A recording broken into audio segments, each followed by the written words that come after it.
What is it that separates Hollywood cinematographers from independent filmmakers like us? Most people will say it's the gear that they use or the incredibly talented crew that they're working with. And while that definitely plays a role, what really separates Hollywood cinematographers from the rest of the independent filmmaking world is their decision making.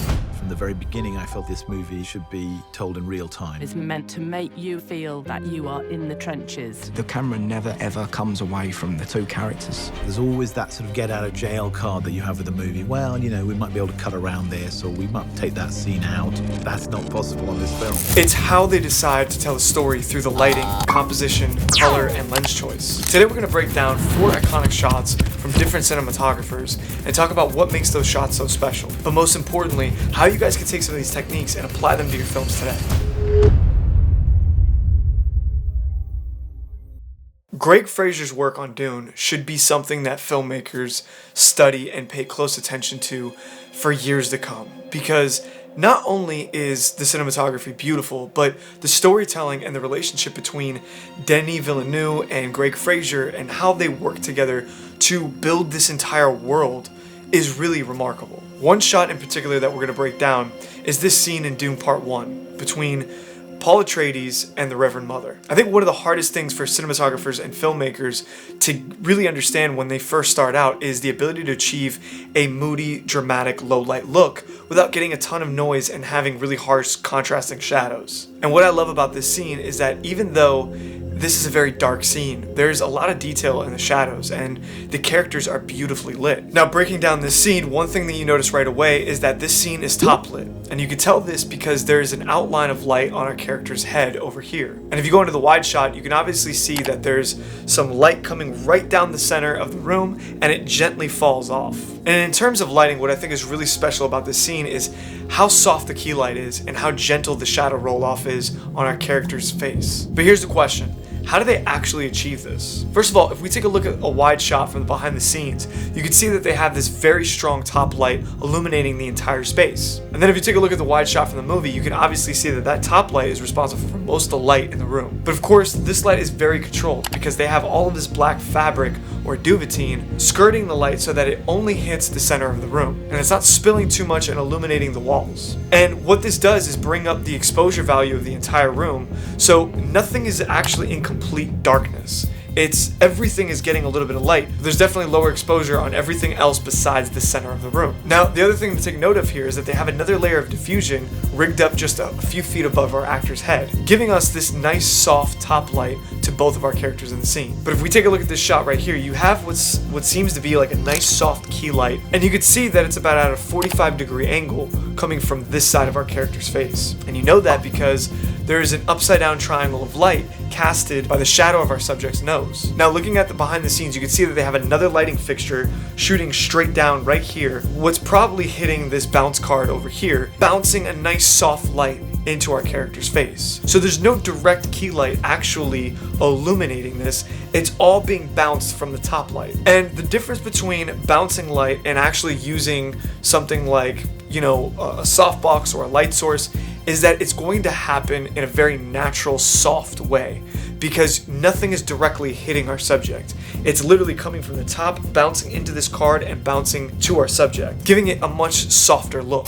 As a filmmaker, cybersecurity is probably the last thing that I'm ever worried about until I was shooting for a client down in Mexico City and my Dropbox was hacked. I was literally in the middle of uploading footage and all of a sudden I got locked out of my account. Now, luckily, I figured everything out and I didn't lose anything, but when you're in the middle of shooting on location and you're sharing sensitive files, this is the last thing that you want to worry about. The question is, how do you protect yourself? And that's where CyberGhost VPN comes in. CyberGhost is a virtual private network and it's a powerful tool for filmmakers because it encrypts your internet connection, preventing cyber threats and data breaches like the one that I had in Mexico City. But it also gives you a ton of other benefits. CyberGhost has over 11,000 servers, which allows me to upload my large video files faster without any interruptions, even uploading 4K footage to the cloud. The other cool thing about having a VPN is being able to access content that's restricted in other locations. Let's just say that you're working in a country where certain platforms or services are restricted. Well, a VPN allows you to access platforms like YouTube, Vimeo, Google Docs, and any other essential platforms you need for your film production. What a VPN does is that it hides your identity and location, preventing tracking from advertisers, authorities, or competitors. And I was really happy to find out that CyberGhost has a really user-friendly interface. But the one thing that really gives me peace of mind is knowing that anytime I'm traveling, whether I'm using the Wi-Fi in the hotel room or at the airport, is that I'm actually using something safe by using a VPN. And CyberGhost VPN is one of the most affordable VPN services on the market. In my opinion, CyberGhost is a great option if you're looking for a VPN service. And if you guys are interested, I'll leave a link down below. Some of my favorite cinematography that I have ever seen is from the movie Seven. What's in the box? What's in the fucking box? I've always been a huge fan of the director David Fincher, and I just love the way his films are shot, and the cinematography and the art direction and the coloring of his films. His films always tend to have this certain look. And one particular shot from Seven that I really found beautiful was this shot of this office scene. And if we take a look at this frame and we start to break it down, you can see some very intentional things happening. First and foremost, there is a ton of practical lights in the frame, which is a staple of David Fincher. You could see cool overhead fluorescence in the background, and then you could see warm desk lamps over here, which is really what's motivating all the lighting in the scene. If we take a look at our character over here, our main key light is a warmer light source, probably at about a 90-degree angle, and we know this because we have a split lighting look right here. Anytime you have a split lighting look with harsh shadow on one side of the subject's face while you have a nice light lighting up the other side of our subject's face, you know that light source is somewhere in the neighborhood of 90 degrees. Now, of course, there's no way a desk lamp could be responsible for this, so what they probably did was have a nice big key light source coming from about a 90-degree angle over here. Now, the other thing you notice is that this entire side of his face is in shadow, which means they probably brought in some negative fill, which again is just some duvetine or some black fabric, to basically create and shape the shadows on this side of our subject's face.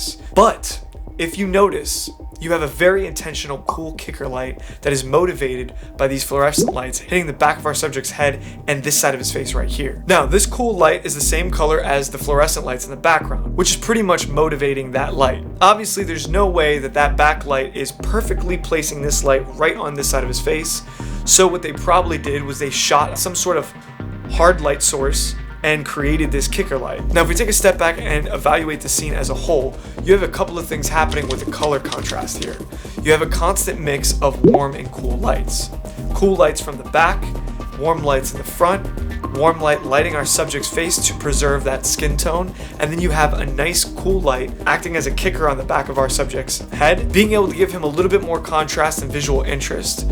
But overall, what you want to do is when you guys are lighting your scenes is that you want to take note of this here, because if all of this was just warm light, it would look like a monochromatic look, which could be a look, but it wouldn't look as interesting in my opinion.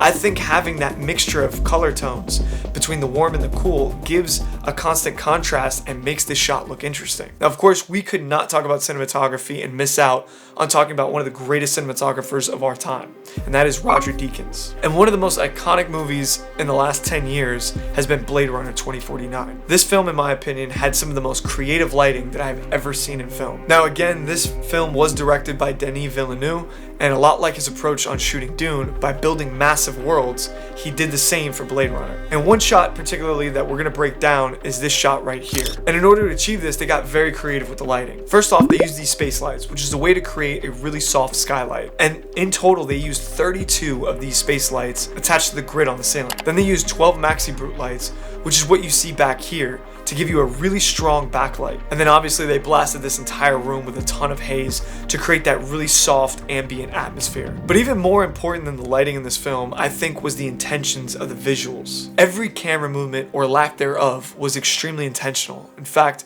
most of the shots in this film were locked off to just a basic pan or tilt movement. And if you notice, the only time the camera moves is to track a subject or to reveal an object in the scene. And another very impressive thing about this film is how diverse the lighting is. There were so many different looks and lighting techniques that were used to make this film. From moving these hard light sources around the set to create really interesting shadows, to lighting spaces with very gentle shadow roll off and contrast, this movie is like a lighting masterclass. I want to thank CyberGhost VPN for being today's sponsor, and if you guys are interested in trying out their service, I'll leave a link down below. And of course, if you guys are interested in learning more about cinematography and just filmmaking in general, me and my team have been putting together a course based off of the film that we've been producing for the last 6 or 7 months. And we're gonna break down every aspect of this film from pre-production to post-production and everything else in between. So if you guys are interested in that, I'll leave a link down below so you guys can sign up for that email list and be notified as soon as this course drops. My name's Zarfati. Thank you so much for stopping in, and I'll see you guys next week.